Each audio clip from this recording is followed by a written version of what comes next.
Good morning students, my name is Amit Jain, chartered accountant और इस batch के लिए आपका इनकम टैक्स फैकल्टी।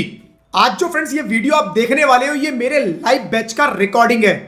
आपको फ्रेंड्स पता ही है, लाइव क्लास में कभी कभी कुछ एक्स्ट्रा मसाला भी रिकॉर्ड हो जाता है, लेकिन टेंशन बिल्कुल मत लेना। मैंने वो सारा मसाला, वो सब अनवांटेड पार्ट क्लीन कर दिया है। अब आपको मिलेगा सिर्फ पूरा स्टडी कंटेंट, नो बकवास, ओनली टैक्स की बात। इस बैच का फ्रेंड्स पूरा स्टडी मटेरियल डाउनलोड का लिंक आपको वीडियो के डिस्क्रिप्शन में फ्री डाउनलोड लिंक से मिल जाएगा। सजेशन बस इतना ही है कि इस वीडियो के साथ साथ मटेरियल खोल के पढ़ोगे तो डबल फायदा होगा। फ्रेंड्स ये बैच फुल्ली अपडेटेड है और आपके एग्जाम के लिए एप्लीकेबल है। So enjoy the lecture, practice regularly और एग्जाम में अपना बेस्ट देना। Friends best wishes from my side, all the very best for your studies and exam. और फ्रेंड्स याद रखो, टैक्स टफ नहीं है, बस थोड़ा रफ लगता है जब तक आप उसे अपना दोस्त नहीं बनाते। चलिए फ्रेंड्स शुरू करते हैं। सैलरी का फ्रेंड्स चैप्टर चल रहा है अपना, और सैलरी के अंदर हम लोग आज शुरू करने वाले हैं friends taxability of perquisites. Perquisites की टैक्स लायबिलिटी कितनी बनेगी, कितनी इनकम कैलकुलेट होगी, वो कैसे कैलकुलेट होगी फ्रेंड्स, अब हम बात करेंगे। आगे बढ़ने से पहले फ्रेंड्स एक बार समझ लेते हैं कि परक्विजिट्स होते क्या है। एम्प्लॉयर कई बार क्या करता है, एम्प्लॉय को एक तो सैलरी देता है, सैलरी के साथ कई बार फ्रेंड्स एम्प्लॉयर एम्प्लॉय को कुछ फैसिलिटीज दे देता है, डिफरेंट टाइप की फैसिलिटीज दे सकता है। जैसे एम्प्लॉयर ने एम्प्लॉय को बोला कि मैं तुम्हें रहने के लिए एक घर दे देता हूँ, ये भी परक्विजिट। मैं तुम्हें एक सर्वेंट दे देता हूँ, ये भी परक्विजिट। मैं तुम्हें आने जाने के लिए एक गाड़ी दे देता हूँ, अपने पर्सनल पर्पज से भी यूज़ करना और ऑफिस भी आना जाना, ये भी परक्विजिट, राइट। तो अलग अलग तरह की फैसिलिटीज एम्प्लॉयर एम्प्लॉय को एसेट यूज करने के लिए दे देता है, एम्प्लॉय के घर में कोई फैसिलिटीज अरेंज करा देता है, कुछ चीज़ों की मतलब आप नाम लो, मल्टीपल टाइप की फैसिलिटीज हो सकती है जो एम्प्लॉयर एम्प्लॉय को दे सकता है, राइट। तो आज की क्लास में और नेक्स्ट क्लास में फ्रेंड्स हम लोग इन्हीं परक्विजिट्स के बारे में बात करेंगे। तो इनकम टैक्स लॉ क्या बोलता है कि देखो, एम्प्लॉयर एम्प्लॉय को जितनी सैलरी देना चाहता है उतनी देगा, एम्प्लॉयर एम्प्लॉय के बिहाफ पे जो खर्चा करना चाहता है उतना ही करेगा। अगर एम्प्लॉयर एम्प्लॉय को कुछ परक्विजिट दे रहा है, इसका मतलब है कि वो सैलरी थोड़ी कम करके फैसिलिटीज को बढ़ा रहा है। वो कह रहा है सैलरी थोड़ी कम दूंगा लेकिन मैं आपको ये फैसिलिटी दे दूंगा। इसका मतलब क्या हुआ, जो फैसिलिटी है, जो परक्विजिट है, वो भी सैलरी है, वो भी पार्ट ऑफ सैलरी है। तो जो फैसिलिटी एम्प्लॉयर ने एम्प्लॉय को दी उसकी वैल्यू निकालो कि भाई कितनी वैल्यू है उस फैसिलिटी की, उस परक्विजिट की कितनी वैल्यू है, और उसको सैलरी में ऐड कर दो, उसको सैलरी में ऐड कर दो। तो ऐड करने के लिए फ्रेंड्स सबसे पहले मुझे उस परक्विजिट की वैल्यू निकालनी पड़ेगी कि उस परक्विजिट की वैल्यू कितनी है, राइट। तो फ्रेंड्स डिफरेंट टाइप की परक्विजिट हो सकती है, जो आपकी लिस्ट आप लोग की स्क्रीन पर है। एक एक करके सारी डिस्कस करेंगे, 2 क्लास इसके ऊपर लग जाएंगी अपनी, आज वाली और आज की क्लास फ्रेंड्स थोड़ा सा शॉर्ट होगी। फ्राइडे की क्लास अभी तक मैंने लाइव क्रिएट किया हुआ है, अगर आप मेरे यूट्यूब पर जाओगे तो फ्राइडे की क्लास आपको नजर आएगी, बट हो सकता है फ्राइडे की क्लास कैंसिल हो, राइट। मेरे कुछ और कमिटमेंट है जिसकी वजह से शायद फ्राइडे की क्लास कैंसिल हो, बट मैं कोशिश कर रहा हूं कि ना हो, इसीलिए वो लाइव अभी फ्राइडे का आपको दिखेगा, बट किसी रीजन से कैंसिल हुई तो कल शाम तक मैं उसको डेफर करके मंडे का कर दूंगा, ठीक है। चलो जी फ्रेंड्स, तो स्टार्ट करेंगे फ्रेंड्स। अलग अलग देखो फैसिलिटी है, रेंट फ्री अकोमोडेशन, रहने के लिए फ्री घर दे दिया। Accommodation at concessional rent, concessional rent मतलब रहने के लिए घर दिया बट थोड़ा बहुत कुछ चार्ज कर लिया। 10,000 का घर दिया, 2,000 रुपया चार्ज कर लिया, तो 8,000 रुपये तो अभी भी बेनिफिट एम्प्लॉय को मिल गया, राइट। परक्विजिट मोटर कार दे दिया, कोई गार्डनर वॉचमैन उसके घर पे अरेंज करा दिया, गैस इलेक्ट्रिसिटी वाटर की सप्लाई उसके घर पे करा दी, उसके बच्चों को पढ़ाई के खर्चे दे दिए, ट्रांसपोर्ट प्रोवाइड कर दिया, अलग अलग खर्चे एम्प्लॉयर ने एम्प्लॉय के बिहाफ पे कर दिए, राइट। डिफरेंट टाइप की फैसिलिटीज हो सकती हैं। लोन प्रोवाइड कर दिया एम्प्लॉय को सस्ते रेट पर, मार्केट में लोन मिलता है 10% पे, एम्प्लॉयर ने एम्प्लॉय को दे दिया 3% पे, तो ये भी एक तरह की फैसिलिटी है, परक्विजिट है, राइट। या फिर उसके ट्रैवल टूरिंग के खर्चे कर दिए, फ्री रिफ्रेशमेंट, ऑफिस में आया तो उसको मील प्रोवाइड कर दिया, फ्री नाश्ता प्रोवाइड कर दिया, राइट। गिफ्ट वाउचर दे दिया कि अपने लिए कुछ खरीद लेना, राइट। अलग अलग तरह के क्रेडिट कार्ड उसको दे दिया, अपने लिए जो मर्जी शॉपिंग करो, क्लब की मेंबरशिप दिलवा दी, कोई एसेट्स उसको दे दी, या मूवेबल एसेट्स वगैरह दे दी, या कोई और बेनिफिट दे दिया, मेडिकल फैसिलिटीज प्रोवाइड कर दी, या लीव ट्रैवल कंसेशन, कुछ घूमने फिरने के आने जाने के खर्चे उसके दे दिए कि तुम ले लो। अलग अलग तरह की फैसिलिटीज, राइट। एक एक करके डिटेल में डिस्कस करेंगे। सबसे पहले स्टार्ट करेंगे फ्रेंड्स रेंट फ्री अकोमोडेशन। इन जितनी फैसिलिटीज़ हैं फ्रेंड्स, इनमें दो फैसिलिटीज़ हैं जिनमें सबसे ज़्यादा टाइम लगेगा समझने में, जिसमें सबसे ज़्यादा डिटेल में समझना पड़ेगा। सबसे पहली फ्रेंड्स जो मैं शुरू कर रहा हूँ, रेंट फ्री अकोमोडेशन, रहने के लिए घर दे दिया। दूसरा motor car facility, right. Motor car facility और रेंट फ्री अकोमोडेशन दो में टाइम लगेगा, बाकी तो फटाफट हो जाएंगे। बाकी में आपको याद करना पड़ेगा, समझने वाला बहुत ज़्यादा कुछ है ही नहीं, ठीक है। चलो जी, रेंट फ्री अकोमोडेशन क्या है? एम्प्लॉयर ने एम्प्लॉय को रहने के लिए घर दे दिया जी, कोई बात नहीं। अब एम्प्लॉयर एम्प्लॉय को रहने के लिए घर कैसे देगा? भाई उसके पास घर होना चाहिए, तो वो उसको दे देगा कि भाई मेरा घर पड़ा है, तुम ले लो, इसमें रहो आराम से। या दूसरा तरीका एम्प्लॉयर के पास क्या होगा, वो रेंट पे घर लेगा, एम्प्लॉयर रेंट पर एक घर लेगा और अपने एम्प्लॉय को दे देगा कि भाई ये मैंने तुम्हारे लिए किराए पर लिया है, तुम इसमें रहो आराम से, राइट। तो दो तरह की फैसिलिटी दे सकता है एम्प्लॉयर एम्प्लॉय को रहने के लिए घर, या तो किराए पर लेकर देगा या अपना खुद का होगा वो दे देगा। तो दोनों में अलग अलग ट्रीटमेंट है फ्रेंड्स। पहला बात करेंगे कि अगर उसने किराए पर लिया है, किराए पर लिया, employer provide rent free accommodation that has been rented by employer, the taxable perquisite value is lesser of. इन दो में जो कम होगी वो परक्विजिट की वैल्यू मानी जाएगी और उसको उसकी सैलरी में ऐड कर देंगे एम्प्लॉय की, right. 10% of rent free accommodation salary. अभी रेंट फ्री अकोमोडेशन सैलरी को केवल सैलरी पढ़ना, rent free accommodation RFA salary भूल जाओ, ठीक है। 10% ऑफ सैलरी, थोड़ी देर में बताऊंगा रेंट फ्री अकोमोडेशन सैलरी होती क्या है, actually rent free accommodation salary है, right.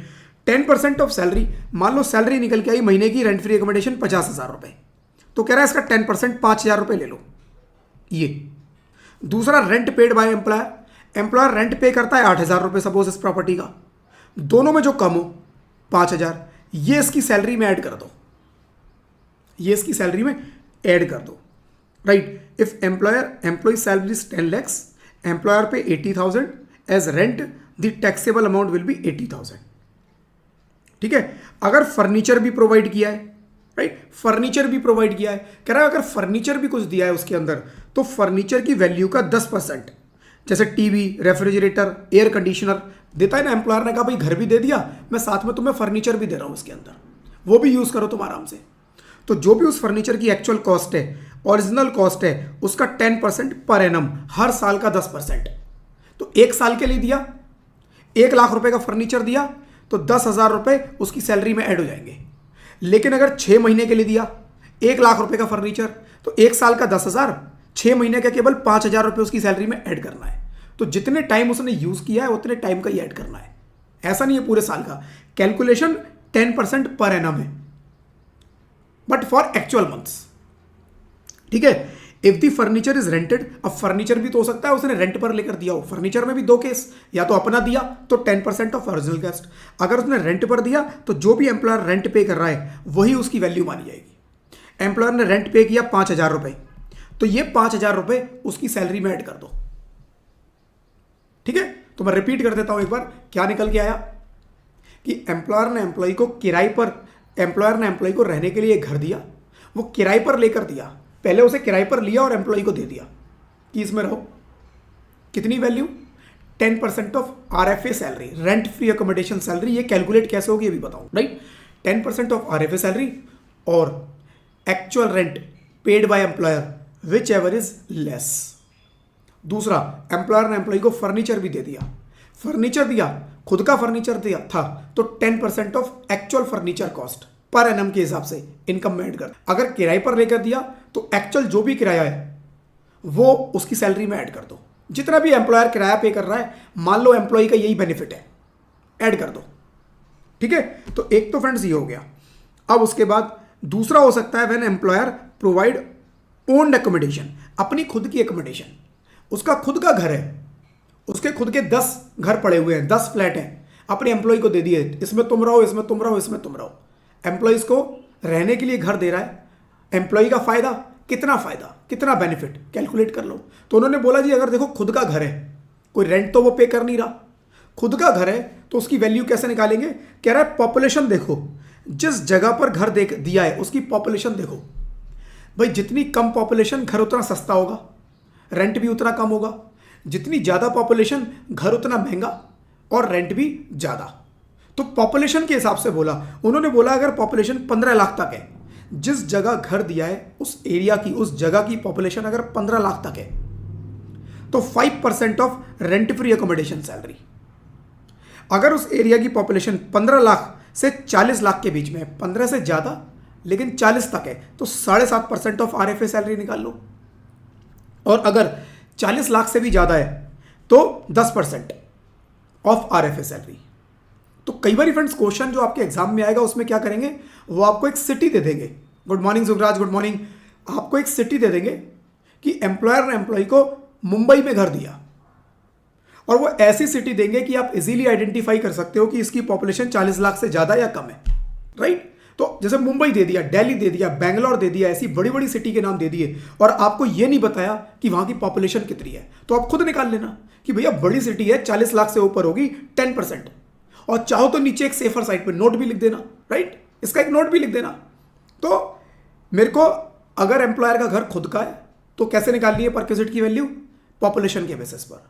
Population up to 15 lakhs, population up to 15 lakhs, 5% of RFA rent free accommodation salary. 15 अगर 15 लैक्स से ज्यादा है, 40 लैक्स तक है, उस केस में 7.5%, 7.5% ऑफ आरएफए सैलरी, राइट। और अगर पॉपुलेशन 40 लाख से ज्यादा है तो 10% of rent free accommodation salary. ठीक है, तो मैं दोनों एक बार रिपीट कर देता हूं, ये दो ऑप्शन। रेंट फ्री अकोमोडेशन दिया, कैसे दिया, नंबर 1 किराए पर लेकर दिया, किराए पर लेकर दिया तो 10% ऑफ आरएफए सैलरी और actual rent which ever is lower. उसमें सिटी नहीं देखनी, उसमें पॉपुलेशन नहीं देखनी। किराए पर लेकर दिया है तो पॉपुलेशन नहीं देखनी, किराए पर लेकर दिया है तो 10% फ्लैट और actual rent which ever is lower, ऐसे निकालना है। अगर अपना घर था और वो दे दिया रहने के लिए तो उसकी वैल्यू देखनी है, कैसे, उसकी वैल्यू देखनी है पॉपुलेशन के बेसिस पर। 15 लाख तक पॉपुलेशन, 5% ऑफ आरएफए सैलरी। 15 से ज्यादा 40 लाख तक 7.5%, 40 लाख से ज्यादा 10%।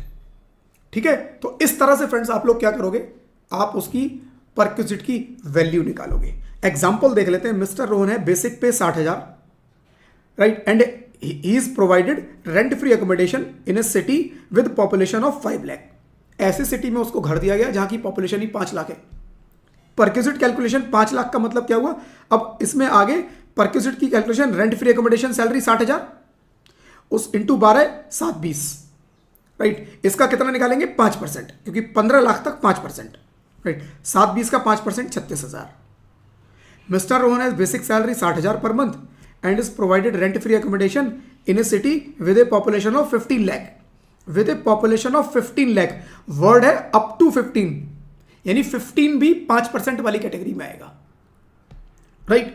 तो उस केस में भी 60 720, 5% ऑफ 720 36,000 सेम। और अगर 60,000 की सैलरी है, rent free accommodation, population 35 lakh, यानी 15 से ज्यादा लेकिन 40 से कम, 7.5%। तो यहां पर फ्रेंड्स 7.5%, 720 का 54,000 उसकी सैलरी में ऐड कर देना है। ठीक है, तो ये फ्रेंड्स एग्जांपल्स हैं, आप देख लेना। Definition of rent free accommodation salary. अभी रेंट फ्री अकोमोडेशन सैलरी कैसे कैलकुलेट होगी friends, rent free accommodation salary आपको निकालना है, जितनी भी सैलरी है ना सब ऐड कर दो। उसके अंदर बेसिक जो आ रही है उसकी वो ऐड करो, उसके अंदर जो डीए आता है, if it forms part of salary for retirement benefits, तो ऐड कर दो। यानी डीए अगर रिटायरमेंट बेनिफिट्स का पार्ट नहीं बनता तो ऐड नहीं करना, वरना ऐड करना है, right. Taxable portion of all allowances, taxable portion, taxable केवल, जैसे एक अलाउंस हमने पढ़ा था फ्रेंड्स, चिल्ड्रन एजुकेशन अलाउंस। क्या पढ़ा था उसके अंदर कि 100 rupees per month for 2 children exemption मिलेगी। एम्प्लॉयर एम्प्लॉय को 500 रुपए देता है महीने का 2 बच्चों के लिए, बट 2 बच्चों का अलाउड कितना है 200 रुपए, 100 रुपए पर चिल्ड्रन, फॉर 2 चिल्ड्रन 200, यानी 300 रुपए जो होगा वो टैक्सेबल हो गया। कौन सा, चिल्ड्रन एजुकेशन अलाउंस 300 रुपए टैक्सेबल। तो वो कह रहा है इस 300 को भी यहां पर जोड़ो, राइट। इस 300 को, जो भी टैक्सेबल पोर्शन है वो सब जोड़ दो, एग्जेम्प्ट वाले नहीं जोड़ने, राइट। बोनस कमीशन फीस कुछ भी उसको मिल रहा है, बोनस कमीशन फीस सैलरी वुलरी जो मिल रही है सब ऐड कर दो, राइट। उसके बाद लीव सैलरी, लीव सैलरी क्या होती है भाई, मेरे को छुट्टियां अलाउड थी, ऑलरेडी हम पढ़ चुके लीव सैलरी लास्ट क्लास में। मेरे को छुट्टियां अलाउड थी, मैंने छुट्टियां नहीं ली, राइट। बदले में एम्प्लॉयर ने बोला तुमने छुट्टियां नहीं ली या कम ली, ये तुम्हारी छुट्टियां बच गई, राइट। तुम बड़े कर्मठ, बड़े काम के कर्मचारी हो, एम्प्लॉय हो, तुम छुट्टियां नहीं लेते, चलो एक काम करो, जो तुमने छुट्टियां नहीं ली उसकी पेमेंट ले लो। तो वो पेमेंट दो तरह से मिल सकती है, मैंने बताया था, एक ड्यूरिंग एम्प्लॉयमेंट, दूसरी रिटायरमेंट के टाइम पर, राइट। ड्यूरिंग एम्प्लॉयमेंट या रिटायरमेंट के टाइम पर। तो ये रिटायरमेंट वाली बात नहीं कर रहा, ये कह रहा during employment only, only during active employment. During employment अगर आपको कुछ पे किया है तो वो सैलरी है, वो भी ऐड कर दो, ठीक है। तो यानी इसके अंदर क्या क्या इंक्लूड नहीं होगा, इसके अंदर टैक्सेबल पोर्शन परक्यूजिट के इंक्लूड नहीं होंगे, चाहे वो मॉनेटरी हो चाहे नॉन मॉनेटरी हो। टैक्सेबल पोर्शन है अगर परक्यूजिट का तो इंक्लूड नहीं होगा, राइट। टैक्सेबल पोर्शन यानी परक्यूजिट इंक्लूड ही नहीं करनी, राइट। परक्यूजिट इसके अंदर इंक्लूड नहीं करनी। Employer contribution to provident fund, employer PF में कॉन्ट्रीब्यूट कर रहा है 12% वाला, याद होगा, वो भी इंक्लूड नहीं करना। Any post retirement payment like gratuity, computed pension, provident fund, gratuity जो रिटायरमेंट वाला पोर्शन है, जो रिटायरमेंट पे मिलता है, वो भी इसमें इंक्लूड नहीं करना। और साथ में अरियर और एडवांस सैलरी, मुझे कोई पुरानी सैलरी आज मिलती है वो इंक्लूड नहीं करनी, मैंने सैलरी एडवांस में ले ली, आगे की सैलरी आज ही ले ली, मुझे जरूरत थी, वो भी इसमें इंक्लूड नहीं करनी। यानी ड्यूरिंग द पीरियड के जो भी अमाउंट है, जो भी सैलरी है, सब इंक्लूड कर दो, बट टैक्सेबल पोर्शन इंक्लूड मत करना और कोई परक्यूजिट इंक्लूड मत करना। ये क्या आएगी मेरी RFA salary, rent free accommodation salary. Salary should be considered only for the period during which rent free accommodation is provided. जितने पीरियड के लिए रेंट फ्री एकोमोडेशन प्रोवाइड किया गया है उतने ही पीरियड की सैलरी निकालनी है। मुझे एकोमोडेशन मिली 6 महीने के लिए, तो मैं सैलरी 6 ही महीने की निकालूंगा, 1 साल की नहीं, 6 महीने की, बस 6 महीने के बेसिस पे कैलकुलेशन होगी, right. For example accommodation is provided 1/7/2025 to 31 January 26, only the salary earn during this period will be considered. 1/7/25 से 31/1/26 केवल इसी पीरियड की सैलरी कैलकुलेट होगी, कंसीडर होगी RFA सैलरी के लिए, राइट। एक एग्जांपल देख लेते हैं जी। मिस्टर रोहन है, एम्प्लॉयड है ABC लिमिटेड में, बेसिक है 50,000, DA है 40,000, इसमें 40% DA जो है forms part of salary, right. 40% DA forms part of salary. और इसमें क्या कह रहा है, bonus 1,000, commission 5,000, employer allowed him rent free accommodation, rent पे किया है उसने 31,000 रुपये, रेंट 31,000, यानी कि एम्प्लॉयर ने रेंट पर लेकर उसको दिया है और एम्प्लॉयर 31,000 रुपये रेंट पे, right. And also provided furniture costing 2 lakh, WDB इसकी 1 लाख है। WDB मुझे देखनी नहीं है, मेरे को एक्चुअल कॉस्ट का 10% करना है, ध्यान रखना, ये WDB कंफ्यूज करने के लिए दे रखी है, right. Compute income tax liability, तो निकालो इनकम टैक्स लायबिलिटी, तो निकालो जी। बेसिक पे कितना मिल रहा है, 50,000 के हिसाब से 6 लाख 12 महीने का। DA मिल रहा है 40,000 के हिसाब से 12 महीने का 480, 40, अभी 40% पे आऊंगा, ये कैलकुलेशन पर्पज से यूज होगा, टैक्सेबल तो ये पूरा है। बोनस 1,000, 12,000 रुपये पर मंथ हो गया, पूरा हो गया। कमीशन 5,000 रुपये पर मंथ, 60,000 का कमीशन हो गया। एम्प्लॉयर ने उसको रेंट फ्री एकोमोडेशन 31,000। अब इस रेंट फ्री एकोमोडेशन का कैलकुलेशन करेंगे, ये कैलकुलेशन हमें करना है। और फर्नीचर दे रखा है, फर्नीचर कितना दिया है, कॉस्टिंग 2 लाख, 2 लाख का 10% 20,000 ये भी जोड़ दो, ठीक है। अब RFA सैलरी निकालनी पड़ेगी मुझे, नीचे देखो कैलकुलेशन दे रखी होगी, rent free accommodation. Rent free accommodation क्या होगा, क्योंकि रेंट पर लिया है तो 10% ऑफ RFA सैलरी और rent paid by employer. Employer ने 31,000 के हिसाब से 12 महीने का 372 का रेंट पे किया। अब 10% of RFA salary, RFA salary मुझे कैलकुलेट करनी पड़ेगी। उसके अंदर क्या क्या इंक्लूड करना है, देखो ये 6 लाख पूरा इंक्लूड कर दो। DA 40% इंक्लूड करना है, क्योंकि लिख रहा है क्वेश्चन के अंदर 40% of DA form part of salary, तो इसका 40% इंक्लूड कर दो, राइट। बोनस पूरा ऐड हो जाएगा, कमीशन पूरा ऐड हो जाएगा, राइट। फर्नीचर इंक्लूड नहीं होगा इसके अंदर, क्योंकि कोई भी परक्यूजिट इंक्लूड नहीं करनी, चाहे टैक्सेबल नॉन टैक्सेबल कोई भी इसमें इंक्लूड नहीं करनी। देखो इसमें लिख रहा है taxable portion of perquisite, monetary non monetary कोई भी हो, डज नॉट इंक्लूड, राइट। तो इसके अंदर मेरे को इसको इंक्लूड नहीं करना है। रेंट फ्री एकोमोडेशन इंक्लूड, तो मेरे को क्या क्या इंक्लूड करना है, 6 लाख, 480 का 40%, 12,000 और ये 6,000, बस ये 4 आइटम इंक्लूड करने हैं। आ जाओ जी देख लो, 6 लाख, 480 का 40%, 192, 12,000 और 6,000, ये मेरी बनेगी RFA सैलरी 8,10,000 की। 8,10,000 इंटू 10%, राइट, 81,000। ये ले लिया मैंने 81,000 की 10% of RFA salary, rent paid by employer which ever is less 81,000। ये मेरा क्या बनेगा, रेंट फ्री एकोमोडेशन की वैल्यू, और ये मेरे को सैलरी में ऐड कर देना है। टोटल सैलरी निकल के आ गई 75,000 की, मैंने डिडक्शन दे दी। 11,24,000 मेरा सैलरी, इसके ऊपर फ्रेंड्स मैंने ये एग्जेम्पशन, इसके ऊपर मैंने टैक्स की कैलकुलेशन किया और मेरी इनकम 12 लाख के अंदर अंदर है। तो 12 लाख तक के अंदर इनकम अगर स्लैब रेट वाली है, स्पेशल रेट की नहीं, स्लैब रेट वाली, तो उस केस में मुझे क्या करना है, अगर 12 लाख तक है तो 60,000 तक मुझे टैक्स पे छूट मिल जाएगी अंडर सेक्शन 87A।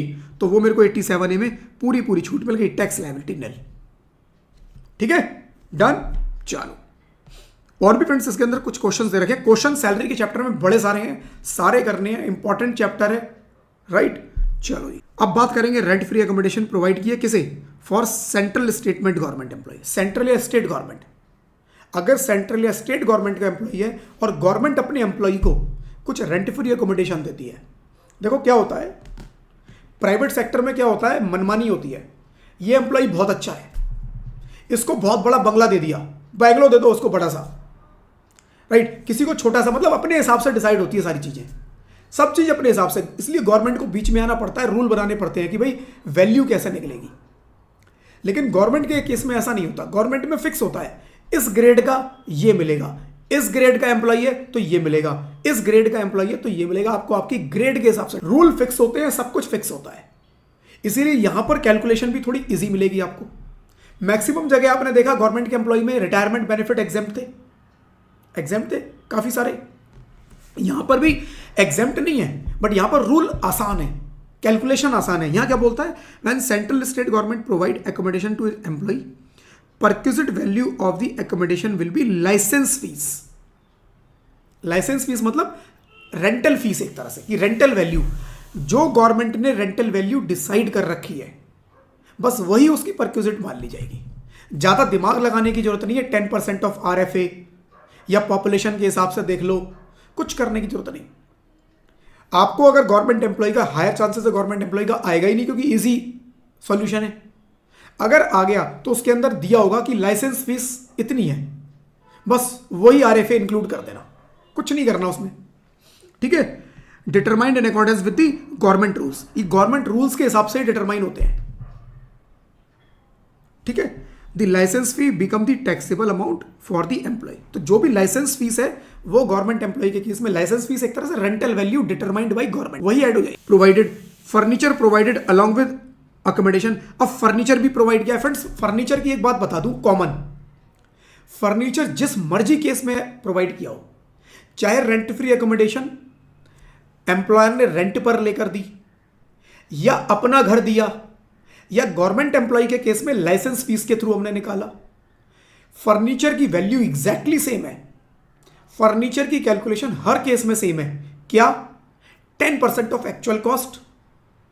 अगर एम्प्लॉयर ने रेंट पर लेकर दिया है तो जो रेंट एम्प्लॉयर पे कर रहा है वही वैल्यू एम्प्लॉय की सैलरी में ऐड हो जाएगी। सिंपल, ये हर केस में कॉमन है। तो जो हमने पढ़ा था उसी का कॉपी फिर यहां लिखा हुआ है, पढ़ लो दोबारा। If government also provide furniture along with accommodation, including items such as television, refrigerator, air conditioning, household appliances, the perquisite value कितनी होगी? 10% per annum of actual cost, right? WDB कह रहा है नहीं लेना, इसमें WDB नहीं लेना है, actual cost सेम वही।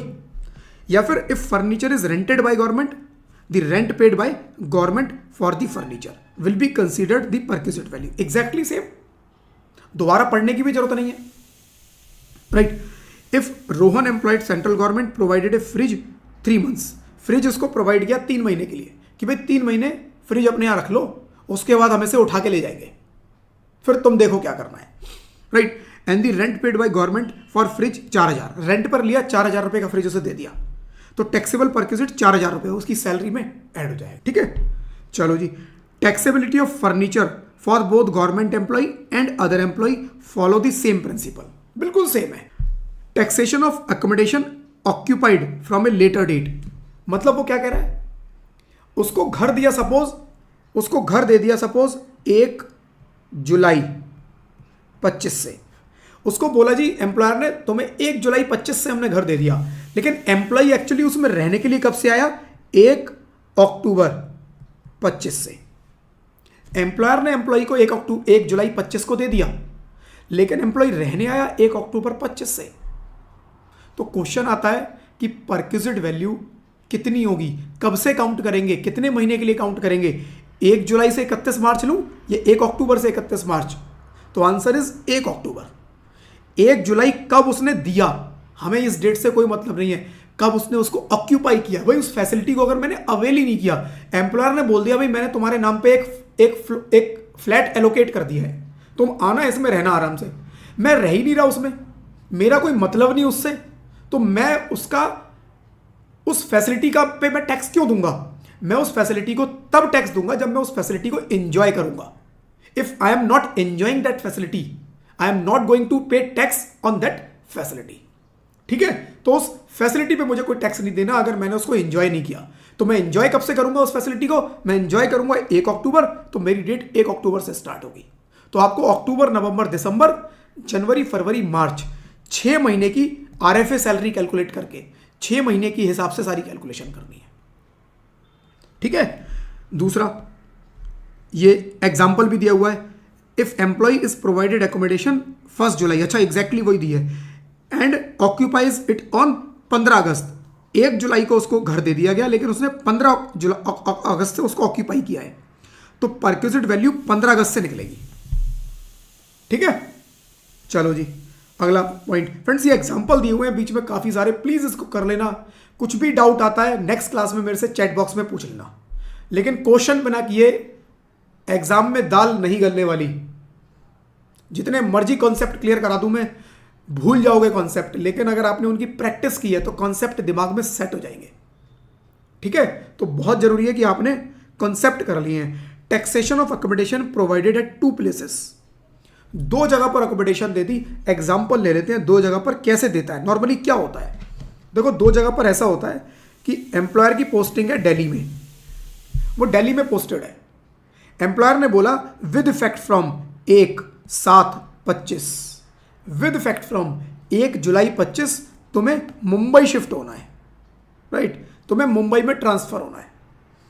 एम्प्लॉय यहां पर दिल्ली में 10 साल से रह रहा है पिछले, वो उसने अपने घर में सब सेटअप कर रखा है।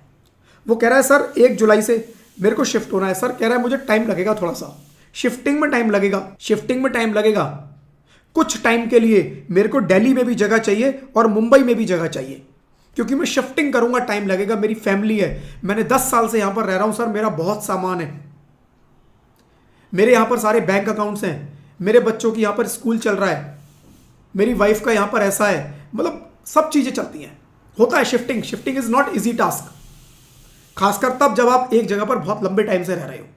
तो एम्प्लॉयर ने बोला कोई बात नहीं, मैं तेरे को दोनों जगह घर दे देता हूं, तू आराम से शिफ्टिंग कर, तू थोड़ा थोड़ा सामान लाता रहे, मुंबई शिफ्ट करता रहे, दोनों जगह ले ले। ठीक है, तो इस केस में कई बार एम्प्लॉयर एम्प्लॉय को दोनों जगह दे देता है कि एकोमोडेशन उसको दिल्ली में भी एक घर दे दिया, मुंबई में भी एक घर दे दिया, रेंट फ्री एकोमोडेशन, दोनों जगह रहे आराम से। तो यहां पर लॉ बोलता है कि 3 महीने तक अगर ये दोनों जगह दे रखा है, दिल्ली में भी दे रखा है, मुंबई में भी दे रखा है, तो आप इन दोनों जगह की कैलकुलेट करो और दोनों में जो लोअर वैल्यू बने आप निकालो, दोनों जगह की आरएफए सैलरी निकालो और दिल्ली के हिसाब से, मुंबई के हिसाब से कैलकुलेट कर लो। और जहां पर आरएफए सैलरी, जहां पर परक्विजिट वैल्यू कम बने वो सैलरी में ऐड कर देना, जहां कम बने वो ऐड कर देना। कितने? 3 महीने तक। भाई वो इनकम टैक्स एक्ट बोलता है भाई 3 महीने सफिशिएंट है। शिफ्टिंग में 3 महीने आपको हमने दे दिए कि 3 महीने आप शिफ्टिंग का टाइम है, ट्रांजिशन पीरियड है, कोई बात नहीं, आप दिल्ली में भी रहो, मुंबई में भी रहो, हमें कोई दिक्कत नहीं है। परक्विजिट वैल्यू दोनों में जो मिनिमम होगी हम वो मान लेंगे, बेनिफिट दे दिया आपको। लेकिन आफ्टर 3 मंथ्स कह रहा 3 महीने बहुत हो गए, 3 महीने के बाद दिल्ली की भी कैलकुलेट होगी, मुंबई की भी कैलकुलेट होगी और दोनों की दोनों उसकी सैलरी में ऐड कर देंगे। कह रहा अब ये माना जाएगा कि आपको 2 घर दे रखे हैं और दोनों घरों की वैल्यू हम कैलकुलेट कर लेंगे। या तो 3 महीने के अंदर अंदर शिफ्टिंग कर लेना, 3 महीने के अंदर अंदर दूसरे को खाली कर देना, राइट। तो ये मैंने एक एग्जांपल लिया था, बट एग्जाम में या रीजन जो मर्जी हो सकता है, एम्प्लॉयर ने एम्प्लॉय को जिस मर्जी रीजन से 2 दिए हैं फर्क नहीं पड़ता, 3 महीने तक दोनों में जो मिनिमम उसको ऐड कर देना और उसके बाद दोनों की वैल्यू निकाल के दोनों की ऐड कर देना, बस ये करना है। ठीक है, चलो जी। Taxation of accommodation at 2 places, initial taxation period first 90 days. कह रहा है first 90 days perquisite value will be subject to taxation, accommodation having lower perquisite value will be taxable, दोनों में जो लोअर होगी वो टैक्सेबल हो जाएगी। पोस्ट 90 डेज, 90 दिन के बाद, 90 दिन तक दोनों में से जो मिनिमम, 90 दिन के बाद after 90 days both accommodation will become taxable regardless their perquisite value, उसकी जो मरी परक्विजिट वैल्यू है दोनों पे टैक्स लगाएंगे, इसकी भी निकालो इसकी भी निकालो और सैलरी में ऐड करो। तरीका क्या, तरीका बिल्कुल वही अप्लाई करना है, दोनों घर पे एक एक करके दोनों में वही तरीका अप्लाई कर देना है। जैसे employees transfer from London A to location B, employer provide accommodation at both places, accommodation at location A perquisite value 30,000, location B perquisite value 45,000 है। मान लो परक्विजिट की वैल्यू कैलकुलेट कर ली है, right. Tax treatment for first 90 days only accommodation as location है 30,000 will be taxable, क्योंकि दोनों में जो लोअर हो, और 90 दिन के बाद भी अगर उसने दोनों दे रखी हैं तो 30 + 45 दोनों टैक्सेबल हो जाएंगे, दोनों उसकी सैलरी में ऐड कर दो, ठीक है। ये फ्रेंड्स इसके ऊपर क्वेश्चन भी दे रखा है, क्वेश्चन आप घर पे ट्राई करना खुद से, इजीली सॉल्व होगा, बिल्कुल इजीली सॉल्व होगा, पूरा डिटेल्ड क्वेश्चन है, ठीक है जी।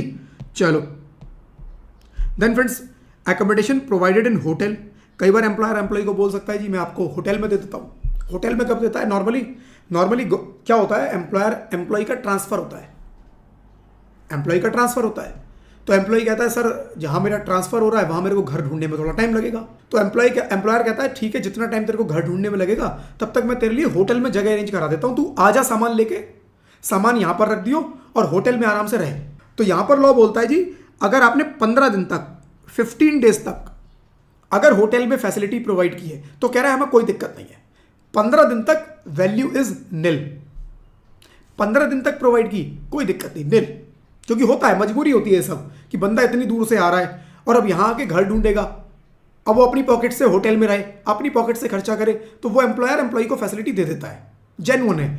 लेकिन लॉ बोलता है अगर 15 दिन के बाद भी आपने दिया, 15 दिन के बाद भी दिया तो उस केस में हम क्या करेंगे, in such case perquisite value 24% of salary, और सैलरी का मतलब RFA सैलरी है हर जगह, 24% ऑफ सैलरी और actual expenditure incurred whichever is less.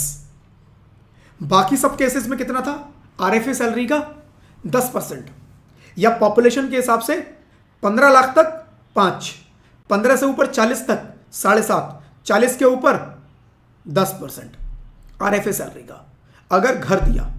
लेकिन होटल में दिया तो 24%, इतना बढ़ा दिया, ऐसा क्यों?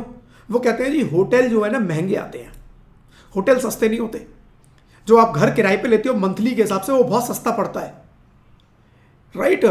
जितना बड़ा घर आप लोगे किराए पर 20,000 रुपए में, उससे 1/3 होटल का एक कमरा उससे 2 या 3 गुना महंगा आएगा। होटल बहुत महंगे पड़ते हैं, तो वो कह रहे हैं होटल महंगी होती है, महंगी फैसिलिटी दे रखी है, आप तो लग्जरी प्रोवाइड कर रहे हो, इसलिए 24%, 24% ऑफ RFA सैलरी, और जो होटल में पेमेंट की विच एवर इज लोअर, दोनों में जो कम होगा वो उसकी सैलरी में ऐड कर देंगे। Mister Rohan is employed in ABC limited getting basic pay 1 lakh, employer has provided accommodation in hotel and expenditure incurred during the year is 2,60,000। Hotel की जो पेमेंट की है उसने 2,60,000 की है एम्प्लॉयर ने एम्प्लॉय के बिहाफ पे। इन this case taxable amount shall B 1 lakh रुपए पर मंथ की सैलरी है, पूरे साल की कितनी हो गई, 12 लाख, राइट। 12 लाख रुपए पूरे साल की सैलरी हो गई, तो 12 लाख का 24% निकाल दो, 12 लाख का 24%, 1 लाख, 12 लाख का 24% कितना होगा निकाल लेना, 12 लाख का 24% आपका करीब 2.25 लाख के आसपास बनेगा, 2.25 लाख या फिर 260, which ever is lower, right. एक सेकेंड, ये कैलकुलेशन कुछ गड़बड़ है फ्रेंड्स, यहां पर 144 कैसे आ गया, राइट, ये 144 नहीं आएगा। Mister Rohan is employed in ABC limited getting basic pay 1 lakh per month, 1 lakh rupees per month है, employer has provided accommodation in hotel and expenditure incurred during the year is 260, in this case taxable amount shall be, मैं बताता हूं इसके अंदर ना कहीं period mentioned होगा, वो गलती से डिलीट हो गया है, इसके अंदर कहीं ना कहीं पीरियड मेंशन्ड होगा, तभी वो 1,44,000 है, ये आंसर ठीक है, लेकिन वो पीरियड यहां पे मिस हो गया है, तो इस एग्जाम्पल को आप चाहे इग्नोर कर देना, या फिर आप ये मान लो ये 12 महीने के लिए दिया है, तो आप यहां पर क्या करो, आप 12% का 12 लाख का 24% निकालो, 12 लाख का 24% जो भी आएगा उसको 260 से कंपेयर करो, which ever is less, right, क्योंकि एक 44 की फिगर हो नहीं सकती। एक 44 की अगर फिगर है तो इसका मतलब कम पीरियड के लिए दिया हुआ है, राइट, कम पीरियड के लिए दिया हुआ है। ठीक है जी, चलो अब बात करते हैं friends accommodation at concessional rent. Accommodation at concessional rent का मतलब क्या हुआ कि एकोमोडेशन दी बट सस्ते में दे दी। एम्प्लॉयर ने एम्प्लॉय को बोला देख इसकी वैल्यू बनती है 10,000, मैं तेरे को 4,000 रुपये में देता हूं। एम्प्लॉयर एम्प्लॉय को 10,000 की फैसिलिटी 4,000 में दे रहा है, तो वो कह रहा है कोई बात नहीं, 10,000 minus 4,000 6,000 rent free accommodation. Simple है। तो अगर एम्प्लॉयर ने एम्प्लॉय को कंसेशनल रेंट पर दिया, यानी एम्प्लॉयर एम्प्लॉय से कुछ रिकवर कर रहा है बट वो छोटा मोटा अमाउंट है, तो वो कहते हैं जी उस केस में भी रेंट फ्री एकोमोडेशन की जो फैसिलिटी निकलेगी वो एग्जैक्टली वैसे ही निकलेगी जो अभी तक आपने पढ़ा। अभी आप कंसेशनल भूल जाओ, अभी वो रिकवरी क्या कर रहा है भूल जाओ, कह रहा है थोड़ी देर के लिए उस रिकवरी को साइड पर रख दो, आप भूल जाओ रिकवरी करनी है, कुछ की है उसने, कंसेशनल है। मानो कि वो normal rent free accommodation employee को दी गई है और आप एग्जैक्टली वैसे ही चेक करो, क्या उसने अपनी अकोमोडेशन दी किराए पर दी, किराए पर दी तो 10% ऑफ RFA सैलरी और rent paid which ever is lower. अपना घर दिया तो पॉपुलेशन देखो 15 लाख तक 5% और RFA सैलरी एग्जैक्टली वैसे निकालो, 15 से ऊपर 40 लाख तक 7%, 40 के ऊपर 10%, कह रहा बिल्कुल ऐसे ही निकालो। फर्नीचर भी दिया, फर्नीचर का 10% और ऐड कर दो एक्चुअल कॉस्ट का, किराए पर लेकर दिया है तो किराए में जितना दे रहा है वो ऐड कर दो, निकाल ली RFA सैलरी। कह रहा जो भी ये वैल्यू निकल के आएगी उसमें से माइनस कर दो जो एम्प्लॉय से रिकवरी की है, वो माइनस कर दो। मान लो आपकी वैल्यू निकल के आती कितनी 15,000, एम्प्लॉय से रिकवरी कर ली 5,000 की, तो कह रहा है परक्यूजिट जो वैल्यू आएगी वो 10,000 रुपए आएगी, बस ये है। तो इसके अंदर कुछ भी नहीं है फ्रेंड्स, ये छोटे से पैराग्राफ में खत्म हो गया, राइट, कि नॉर्मल निकालो और जो रिकवरी की माइनस कर दो, बस खत्म। एग्जांपल देख लो, मिस्टर रोहन है AVP फाइनेंस इन अल्फा लिमिटेड, कंपनी ने प्रोवाइड किया है rent free accommodation, rent free unfurnished accommodation, यानी फर्नीचर प्रोवाइड नहीं किया है, केवल घर दिया है इन मुंबई। मुंबई का मतलब क्या हुआ, पॉपुलेशन मोर देन 40 lakhs। एक शब्द पढ़ते ही ना आपको प्रोविजन याद आ जानी शुरू होनी चाहिए, right, which is owned by company, company खुद ओन करती है, इसका मतलब मेरे को परसेंटेज पे जाना पड़ेगा। खुद का घर दिया, कंपनी का खुद का घर है वो दे दिया, तो मुझे पॉपुलेशन के हिसाब से निकालना पड़ेगा 5, 7.5 या 10, right. He gives you the following particulars, और मुंबई है तो 10% निकलेगा। Basic salary 6,000, advance salary 5,000, DA 2,000, 30% for retirement benefit, bonus 1,500। Even though company allocated the house to him 1,425, उसने हाउस ऑक्यूपाई किया है 1,1125, तो 1,11 से निकालेंगे कितने महीने की, नवंबर, दिसंबर, जनवरी, फरवरी, मार्च, 5 महीने की। एम्प्लॉयर ने रिकवरी की है 500 रुपये पर मंथ, 500 रुपये पर मंथ रिकवरी भी कर ली, यानी कंसेशनल रेंट का केस है। Calculate the taxable value of perquisite, निकाल लो जी टैक्सेबल वैल्यू ऑफ परक्यूजिट। देखो इसमें क्या किया इन्होंने, पहली चीज 1,11 से 31/3 5 महीने की निकलेगी, राइट। इसमें 6,000 रुपये बेसिक पे, पूरा का पूरा जोड़ दो इंटू 12 करके। एडवांस सैलरी को कंसिडर नहीं करना, DA को निकालना है 2,000 रुपये 30%, 2,000 रुपये का 30%, राइट, और उसको 12 से मल्टीप्लाई कर दो और बोनस पूरा पूरा ले लो। लो जी 10% ऑफ 6,000 इंटू 5, राइट, प्लस ये तो होगी सैलरी, DA 30% रिटायरमेंट बेनिफिट का पार्ट बनेगा, तो उसका 30% करके 5 से मल्टीप्लाई किया 5 महीने, और बोनस 1,500 रुपये पर मंथ 5। एडवांस अरियर सब भूल जाओ, कुछ नहीं करना। 10% ऑफ 40,500, ये निकल के आएगा 40,500, तो 40,500 का 10% 4,050। अब 4,050 में से उसने 500 रुपये की रिकवरी की है, क्वेश्चन में लिखा हुआ है कि 500 रुपये पर मंथ की रिकवरी हुई है उससे, तो कह रहा है बस इसको रिड्यूस कर दो इसमें से, राइट, इसमें से इसको रिड्यूस कर दो। Value of accommodation at concessional rent 4,050 minus 500 रुपये पर मंथ के हिसाब से 2,500 की रिकवरी हो गई, राइट, 5 महीने की। तो 4,050 माइनस 2,500 1,550 रुपये वो है उसकी सैलरी में ऐड कर देंगे। B in above example rent recovered from employees 1,000, suppose employee से 1,000 रुपये रिकवर कर लिया उसने, तो कुछ नहीं करना, 4,050 माइनस 1,000 इंटू 5 5,000, तो नेगेटिव में वैल्यू नहीं जाएगी कभी कि 4,050 माइनस 5,000 करके नेगेटिव ऐड कराओ, नेगेटिव नहीं करना, नेगेटिव मतलब जीरो, फिर कोई फैसिलिटी की वैल्यू नहीं है, खत्म, कोई फैसिलिटी नहीं, जितनी वैल्यू जितना दिया उतने की रिकवरी कर ली, बात खत्म हो गई। आई होप फ्रेंड्स क्लासेस आप लोगों को पसंद आ रही होंगी।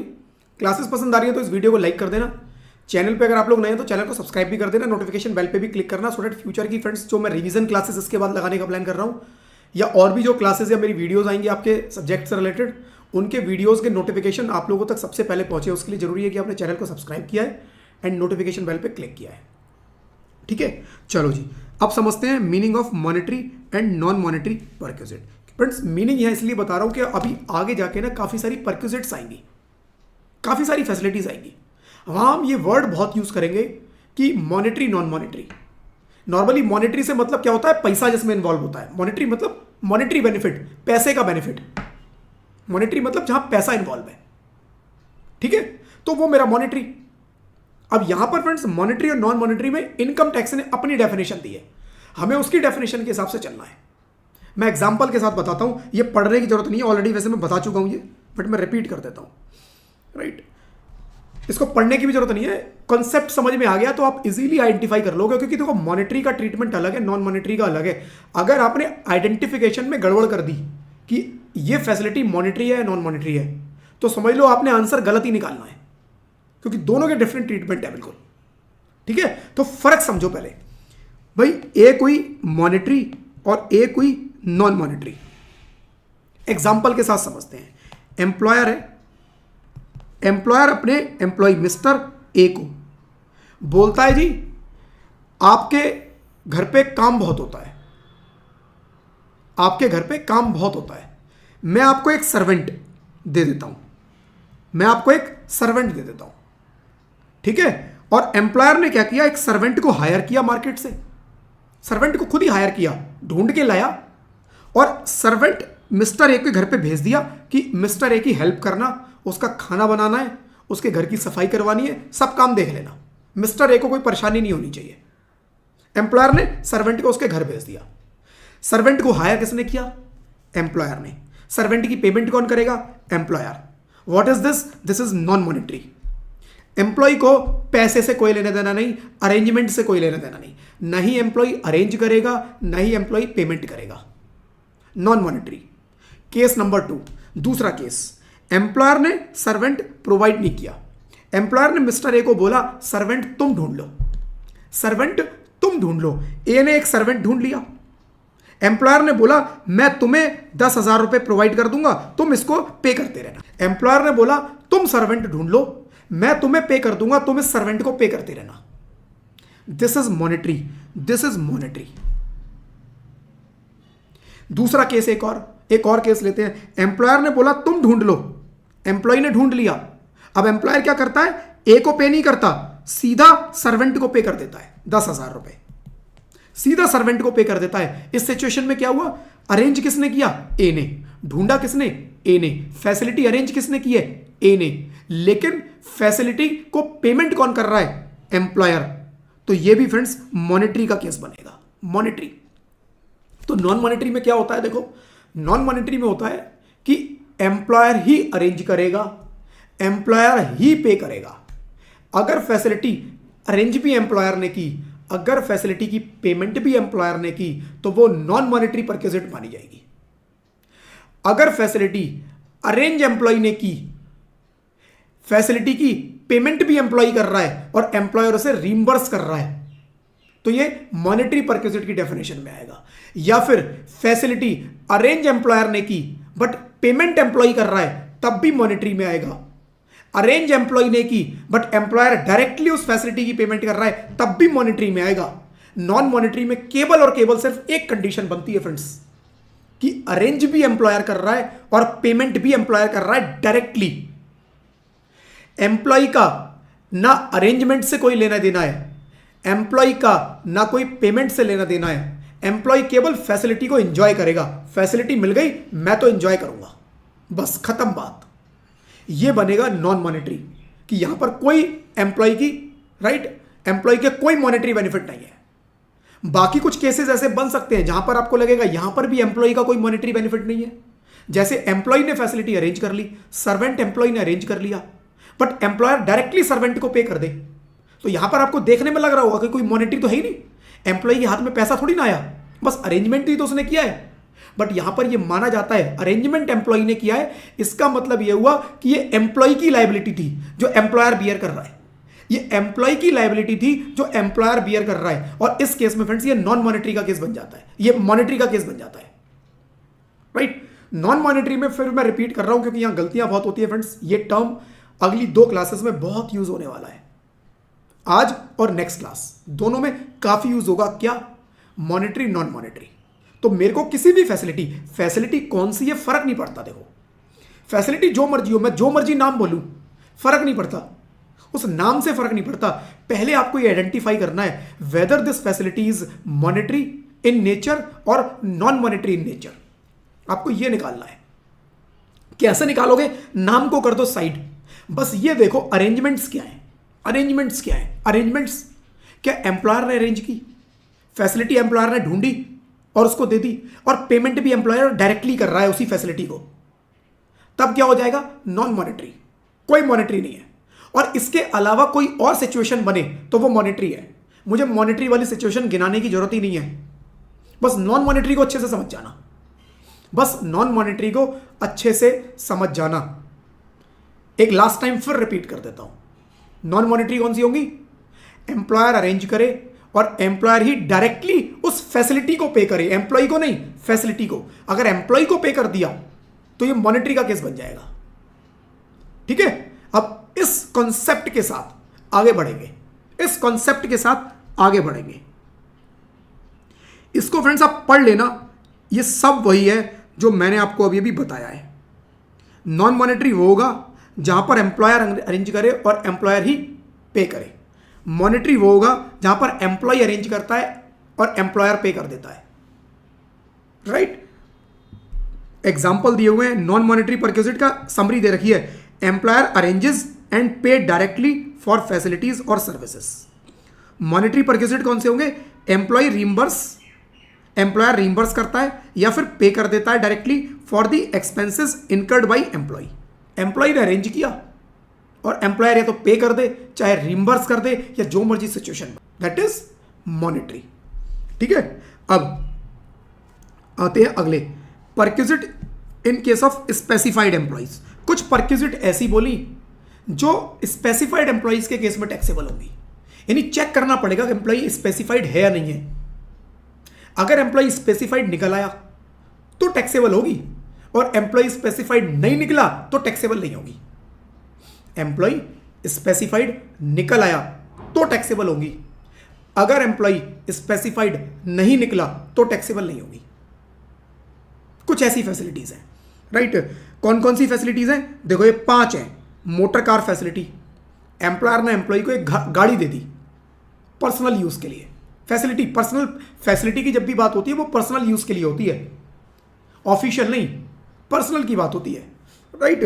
गार्डनर दे दिया उसके घर पे एक वॉचमैन को खड़ा कर दिया, भाई बंदे के घर को देखभाली करनी है। उसके घर पे स्वीपर, साफ सफाई वाला बंदा दे दिया, या कोई और पर्सनल अटेंडेंट दे दिया। ये स्पेसिफाइड के केस में होंगी। अगर एम्प्लॉय स्पेसिफाइड नहीं है तो इस परक्विजिट की कोई टैक्स लायबिलिटी नहीं बनेगी, राइट। गैस, इलेक्ट्रिसिटी, वाटर, अभी इन फैसिलिटीज को पढ़ेंगे डिटेल में, अभी ये बहुत डिटेल में आएंगी फैसिलिटीज, मैं तो अभी नाम बता रहा हूं केवल, राइट। गैस, इलेक्ट्रिसिटी, उसके घर पे गैस की सप्लाई, उसके घर पे इलेक्ट्रिसिटी दिलवा दी, उसके घर पे वाटर की सप्लाई करा दी, कह रहा है ये भी स्पेसिफाइड के केस में। उसको एजुकेशन फैसिलिटी दे दी, उसको दे दी या उसके बच्चों को दे दी, स्पेसिफाइड के केस में, राइट। ट्रांसपोर्ट फैसिलिटी, उसको कुछ ट्रांसपोर्टेशन की फैसिलिटी दे दी, घर से आने जाने की केवल फैसिलिटी दी है, वो तो फ्री होती है, राइट। लेकिन अगर इसके अलावा कोई और ट्रांसपोर्ट फैसिलिटी दे दी, वो कैसे होगा देखेंगे जी। तो फ्रेंड्स ये 5 तरह की फैसिलिटी है। कौन कौन सी? मोटर कार, दूसरी गार्डनर, वॉचमैन, स्वीपर, या कोई और घर पे अटेंडेंट, सर्वेंट दे दिया, या फिर तीसरा गैस, इलेक्ट्रिसिटी, वाटर की सप्लाई दे दी, चौथा एजुकेशन की फैसिलिटी, 5वीं ट्रांसपोर्ट फैसिलिटी। ये 5 फैसिलिटी ऐसी हैं फ्रेंड्स जो कि किस केस में होंगी? Specified employee, specified employee, right, specified employees के केस में टैक्सेबल होंगी। अब स्पेसिफाइड एम्प्लॉय कौन होगा वो देख लेते हैं। भाई स्पेसिफाइड एम्प्लॉय के केस में होंगी, लेकिन हु इज स्पेसिफाइड एम्प्लॉय कैसे डिसाइड होगा? अब देखो स्पेसिफाइड एम्प्लॉय की डेफिनेशन पढ़ते पे कोई हंसेगा नहीं, ठीक है, क्योंकि मजाक किया हुआ है यहां पर थोड़ा सा, तो हंसेगा कोई नहीं, शांति से पढ़ना है, क्योंकि एग्जाम में मजाक करोगे तो दिक्कत हो जाएगी। चलो जी, if employ is considered an employ is considered a specified employ if they meet at least one of the following condition. कह रहा है 3 कंडीशन है, इन 3 में से आपने कोई भी एक पूरी कर दी तो आप स्पेसिफाइड बन जाओगे और ये फैसिलिटीज आपके केस में टैक्सेबल हो जाएंगी। और आपने तीनों में से एक भी पूरी नहीं की तो आप स्पेसिफाइड नहीं हो, नॉन स्पेसिफाइड हो। तो इन 5 में से अगर कोई भी फैसिलिटी आपको मिल रही है तो आप पे कोई टैक्स नहीं लगेगा, हम भूल जाएंगे। तो जब भी इन 5 फैसिलिटी की वैल्यू निकालो तो पहले तो ये चेक करना एम्प्लॉय स्पेसिफाइड है या नॉन स्पेसिफाइड है, ठीक है। चलो जी, देखो 3 कौन कौन है। डायरेक्टर ऑफ कंपनी, अगर कंपनी का डायरेक्टर है उसको ये फैसिलिटी दी गई है तो डायरेक्टर हमेशा स्पेसिफाइड होगा। तो कंपनी के डायरेक्टर को इन 5 में से कोई भी फैसिलिटी मिली तो वो टैक्सेबल होगी, वैल्यू निकलेगी, ठीक है। दूसरा, employee has substantial interest in the company, employee का कंपनी में सब्सटैंशियल इंटरेस्ट है, एम्प्लॉय का कंपनी में बहुत बड़ा इंटरेस्ट है। कितना? 20% या उससे ज्यादा कंपनी के अंदर उसका इंटरेस्ट है। 20% और मोर वोटिंग पावर, वोटिंग पावर का मतलब होता है एक तरह से मोटा मोटा अगर आप समझो 20% या उससे ज्यादा शेयर होल्डिंग है कंपनी में। एक ऐसे एम्प्लॉय को फैसिलिटी दी गई जिस एम्प्लॉय की 20% से ज्यादा शेयर होल्डिंग है, 20% या उससे ज्यादा शेयर होल्डिंग है या वोटिंग पावर है, उसको अगर ये फैसिलिटी दी गई, क्या है, टैक्सेबल। तीसरा देखो, मजाक जो मैं बोल रहा था कोई हंसेगा नहीं। तीसरा, if employees monetary income under the head salary exceeds 50,000, और ये पर एनम है, पर एनम, पर मंथ पद पढ़ लेना, 50,000 रुपए पर एनम है ना। देखो कितनी बड़ी लिमिट, कि अगर आपकी सैलरी पूरे साल की 50,000 रुपए से ज्यादा है तो ये जो 5 फैसिलिटीज हैं इनको आपकी टैक्सेबल इनकम में ऐड कर देंगे, ठीक है, क्लियर। अब ये 50,000 रुपए की सैलरी कैलकुलेट कैसे होगी, राइट, वो देख लेते हैं, क्योंकि यहां पर वर्ड कर रहा है monetary income, monetary income under the head salary. देखो सैलरी के इतने मीनिंग है बंदा कंफ्यूज हो जाए।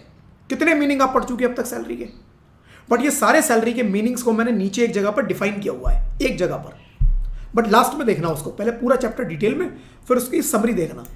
वहां पर एक समरी मिलेगी आपको जहां पर अलग अलग जगह मैंने सैलरी के मीनिंग क्या है वो बताए हैं, उनको देख लेना, ठीक है। तो एम्प्लॉय को क्या कर रहा है, फैसिलिटी प्रोवाइड कर रहा है। कौन सी? इन 5 में से कोई 5। कौन सी? Motor car, gardener, sweeper, watchman, कोई और अटेंडेंट, सर्वेंट। चौथा, गैस इलेक्ट्रिसिटी। तीसरा, गैस इलेक्ट्रिसिटी वाटर। चौथा, ट्रांसपोर्ट फैसिलिटी, एजुकेशन फैसिलिटी। और 5वां, ट्रांसपोर्ट फैसिलिटी। इन 5 में से कोई भी फैसिलिटी प्रोवाइड करेगा टैक्सेबल होगी स्पेसिफाइड के केस में, नॉन स्पेसिफाइड के केस में नहीं होगी। तो पहले मुझे निकालना है स्पेसिफाइड कौन है। स्पेसिफाइड में बताया 3 लोग स्पेसिफाइड होंगे। नंबर 1, कंपनी का डायरेक्टर स्पेसिफाइड होगा हमेशा। कंपनी का ऐसा एम्प्लॉय जिसकी 20% से ज्यादा वोटिंग राइट्स का मतलब नॉर्मली उसकी 20% से ज्यादा शेयर होल्डिंग, 20% या उससे ज्यादा शेयर होल्डिंग हो। तीसरा, उसकी monetary income under the head salary, monetary income under the head salary बोला है, यानी नॉन मॉनेटरी आइटम को हटा देंगे। अभी कैलकुलेशन बताऊंगा कैसे होगी ये। Monetary income under the head salary 50,000 से ज्यादा है, 50,000 पर एनम, ये पर मंथ नहीं है, ठीक है। If employee does not meet any of this condition they are classified non specified. अगर इन तीनों में से उसने कोई भी पूरी नहीं की तो non specified. And above listed perquisite exempt from income tax, उस केस में ये 5 ही एग्जेम्प्ट है, ठीक है। अब मीनिंग ऑफ मॉनेटरी इनकम, जो monetary income under the head salary की बात की गई है, ये मॉनेटरी इनकम कैलकुलेट कैसे होगी। वो कहता है इसके अंदर ना सब जोड़ दो, सैलरी से इनकम निकालो, क्या क्या जोड़ो, सारी सैलरी जोड़ दो, excluding non monetary perquisites, excluding non monetary perquisites. जितनी भी नॉन मॉनेटरी परक्विजिट्स हैं उनकी वैल्यू ऐड मत करना। नॉन मॉनेटरी परक्विजिट्स कौन सी? एम्प्लॉयर ने अरेंज की और एम्प्लॉयर उसकी डायरेक्टली पेमेंट कर रहा है। एम्प्लॉय का बीच में कोई लेना देना नहीं है, ना ही अरेंजमेंट से ना ही पेमेंट से, वो नॉन मॉनेटरी कह रहा, उसकी वैल्यू इसमें इंक्लूड मत करना। नॉन मॉनेटरी परक्विजिट्स की वैल्यू इंक्लूड मत करना, बाकी सब ऐड कर दो। कह रहा बेसिक ऐड कर दो, डीए ऐड कर दो, कोई बोनस कमीशन मिलता है ऐड कर दो, taxable portion of all allowances, जितने अलाउंसेस मिलते हैं उसमें जो टैक्सेबल पार्ट है वो भी ऐड कर दो। मॉनेटरी परक्विजिट इंक्लूड कर दो, monetary perquisite, non monetary include नहीं करने, केवल मॉनेटरी, क्योंकि वर्ड उसने क्या बोला, उसने बोला जी monetary income under the salary, monetary मतलब जहां पैसा इन्वॉल्व हो वो सब ऐड कर दो, right. Any other payment in cash, gratuity, pension, leave, salary सब ऐड कर दो। कह रहा है सब ऐड कर दो, कहता जो बेनिफिट है मॉनेटरी बेनिफिट होने चाहिए सब ऐड कर दो। लेकिन इसमें एम्प्लॉयर जो पीएफ में कंट्रीब्यूट करेगा 12% वो ऐड नहीं करना, वो तो अभी मिलना ही नहीं है। ये क्या होता है friends, gratuity, pension, leave, salary जैसे ही आप जॉब छोड़ते हो ना तभी मिल जाता है, तो मिला ऐड कर दो। लेकिन पीएफ का क्या होता है, पीएफ आप जाओगे, आप रिटायर होगे, अप्लाई करोगे, विड्रॉ करोगे, वो तब मिलेगा। और कंट्रीब्यूशन कब हो रहा है, हर साल थोड़ा थोड़ा थोड़ा थोड़ा थोड़ा। तो वो कह रहा है इसको ऐड मत करना, इसको छोड़ दो। पीएफ पे कोई इंटरेस्ट है उसको भी छोड़ दो, कह रहा पीएफ वाले पोर्शन को छोड़ दो, बस जो 12% एम्प्लॉयर कंट्रीब्यूट करता है उसको छोड़ दो, और उसके ऊपर कुछ इंटरेस्ट आ रहा है उसको भी छोड़ दो। इस बेनिफिट को छोड़कर बाकी जितना भी है सब ऐड कर दो। केवल नॉन मॉनेटरी परक्यूजिट नहीं लेने, नॉन मॉनेटरी परक्यूजिट नहीं लेने, ठीक है, क्लियर। तो इसीलिए मैं बार बार मॉनेटरी नॉन मॉनेटरी पे बहुत फोकस कर रहा था। इसकी बहुत फ्रेंड्स, अभी आज का तो मैं क्लास थोड़ी देर में अभी खत्म कर दूंगा, नेक्स्ट क्लास में मॉनेटरी नॉन मॉनेटरी करते रहेंगे हम। लेकिन जिसको भी कंफ्यूजन हुआ कि कौन से मॉनेटरी कौन से नॉन मॉनेटरी, वो पूरी क्लास में कंफ्यूज रहेगा, ठीक है। चलो जी, एडिशनल पॉइंट्स। एडिशनल पॉइंट्स क्या है, arrear of salary, advance salary will also be considered as part of monetary income. Monetary income मतलब जो पैसा आया, अब चाहे अरियर पुराने आए हो, चाहे एडवांस में सैलरी मिल रही, कह रहा है सब इंक्लूड कर दो, right. If salary is received for more than one employer, कह रहा है एक से ज्यादा एम्प्लॉयर से सैलरी मिली है, कह रहा है सबकी ऐड कर दो, right. During the relevant period the aggregate salary from all employer will be taken into consideration while determine the amount of 50,000। कह रहा है 50,000 की कैलकुलेशन के लिए मेरे को मॉनेटरी सैलरी निकालनी है, तो मल्टीपल एम्प्लॉयर से अगर आया है सब ऐड कर दो, सब कुछ ऐड कर दो। डिडक्शन अंडर सेक्शन 16 है, कह रहा है 16A की डिडक्शन ले लो, ले लो, वो ले लो। तो सैलरी कैलकुलेट करो इस तरह से पूरी, और उसमें से सेक्शन 16IA जहां पर 75,000 की मेरे को डिडक्शन मिलती है 16IA में, कह रहा वो ले लो। तो आपने सैलरी निकाली 2 लाख रुपए, डिडक्शन आई 75,000 रुपए, तो 1.25 लैक्स, राइट। तो 1.25 lakhs it is more than 50,000। जितनी भी स्पेसिफाइड, जितनी भी ये फैसिलिटीज हैं टैक्सेबल हो जाएंगी। लेकिन आपने सैलरी कैलकुलेट की, वो आई 1 लाख, 75,000 रुपए उसमें डिडक्शन मिल गई, बची हुई सैलरी 25,000, लेस देन 50,000, यस। तो ये 5 परक्यूजिट, जो 5 तरह की परक्यूजिट है ये, राइट, ये आपके केस में टैक्सेबल नहीं हो, बस ये है, ठीक है जी। इसका एक एग्जांपल देख लो। Mister Rohan is employed in alpha limited, getting basic pay 7,000 per month, DA उसको मिल रहा है 500 रुपए पर मंथ। एम्प्लॉयर ने चिल्ड्रन एजुकेशन अलाउंस 400 रुपए पर मंथ दिया है फॉर वन चाइल्ड, एक चाइल्ड के लिए 400 दिया है, 300 रुपए, 100 रुपए एग्जाम्प्ट, 300 रुपए टैक्सेबल। तो टैक्सेबल पोर्शन जो 300 है वो ऐड हो जाएगा ये कैलकुलेशन करने के लिए स्पेसिफाइड एम्प्लॉय की 50,000, राइट। एंटरटेनमेंट अनाउंस 35 रुपए per month, employer has also paid professional tax 100 रुपए पर मंथ। एम्प्लॉयर ने एम्प्लॉय के बिहाफ पे 100 रुपए का प्रोफेशनल टैक्स, जो कि एम्प्लॉय की लाइबिलिटी होता है, एम्प्लॉयर ने पे कर दिया। On behalf of employee, employer has also provided him rent free accommodation with perquisite value of 35,000। Rent free accommodation दिया है 35,000 रुपए पर मंथ, इसकी वैल्यू है, राइट, वो भी दिया है। Employer has received arrear salary 4,000, advance salary 3,000। कह रहा है कंप्यूट करनी है मॉनेटरी इनकम। तो मॉनेटरी इनकम के लिए कैलकुलेट करो, देखो 7,000, 84,000 ये हो गया, राइट। उसके बाद डीए पूरा जोड़ दो 500 रुपए पर मंथ के हिसाब से। चिल्ड्रन एजुकेशन अलाउंस में कितना दिया था, 400, लेकिन एक बच्चे का 100 रुपए टैक्स फ्री एग्जेम्प्ट, तो 300 रुपए 100 माइनस करके 300 जो बचा इंटू 12, 3,600 रुपए ये ऐड हो जाएगा, क्योंकि taxable value of all perquisite, all taxable value of all allowances add कर दो, राइट। एंटरटेनमेंट अलाउंस 35 रुपए के हिसाब से 420, प्रोफेशनल टैक्स 100 रुपए के हिसाब से 1200, अरियर सैलरी जोड़ दो, एडवांस सैलरी जोड़ दो। Non monetary perquisite, non monetary perquisite include नहीं करना है। अब ये रेंट फ्री अकोमोडेशन क्या है, रेंट फ्री अकोमोडेशन क्या है, rent free accommodation non monetary है फ्रेंड्स। कैसे है नॉन मॉनेटरी, या तो एम्प्लॉयर उसे अपना घर दे देगा रहने के लिए, या एम्प्लॉयर क्या करेगा, किराए पर लेकर उसे घर देगा और किराया वो खुद पे करेगा। यानी अरेंज भी एम्प्लॉयर कर रहा है और पे भी एम्प्लॉयर कर रहा है, इट इज नॉन मॉनेटरी, तो उसको इसमें इंक्लूड नहीं किया, राइट। 1,02,000, 75,000 डिडक्शन ले लो, 27,220 नॉन स्पेसिफाइड एम्प्लॉय हो गया। और नॉन स्पेसिफाइड एम्प्लॉय के केस में जो 5 फैसिलिटी हैं वो टैक्सेबल नहीं होंगी। ठीक है, टैक्सेबिलिटी ऑफ राइट वो नहीं होगी। अब यहां तक फ्रेंड्स आज कर लो, इसके आगे का करेंगे नेक्स्ट क्लास में, क्योंकि अब इसमें लगेगा टाइम। अब आगे इसके हम क्या डिस्कस करने वाले हैं कि अगर एम्प्लॉय स्पेसिफाइड है, इफ एम्प्लॉइज स्पेसिफाइड एम्प्लॉय, तो उस केस में हम वैल्यू कैसे निकालेंगे। जो इस 5 फैसिलिटी की हमने बात किया था, कौन सी 5? Motor car, gardener, watchman, sweeper, gas, electricity, educational, transport. इन 5 का वैल्यूएशन कैसे होगा, कैसे कैलकुलेट करेंगे अमाउंट। अब फ्रेंड्स आगे हम इसी के बारे में डिटेल में बात करने वाले हैं, एक एक करके। टैक्सेबिलिटी ऑफ मोटर कार, सबसे ज्यादा टाइम जो लगेगा वो इसी में लगेगा, मतलब इसमें भी बहुत ज्यादा लगेगा नहीं, बट जो लगेगा वो इसमें लगेगा, बाकी सब छोटी छोटी फैसिलिटीज। ठीक है, तो विद दिस फ्रेंड्स आज की क्लास को यहीं पर क्लोज करेंगे। आज की मैंने थोड़ा क्लास शॉर्ट रखी थी, थोड़ा सा मेरे को काम है आज। ठीक है जी, जितने क्वेश्चंस फ्रेंड्स इसके बीच में आए हैं तब तक आप प्लीज इनको सॉल्व कर लेना। क्लासेस अगर पसंद आ रही है तो इस वीडियो को लाइक कर देना। बाद में अगर रिकॉर्डिंग देख रहे हो तो रिकॉर्डिंग को भी आप लोग लाइक कर सकते हैं। चैनल पे अगर आप लोग नए हैं तो चैनल को सब्सक्राइब जरूर करना, नोटिफिकेशन बेल पे क्लिक भी करना, सो दैट फ्यूचर के सारे वीडियोस के नोटिफिकेशन आप लोगों तक सबसे पहले पहुंच पाए।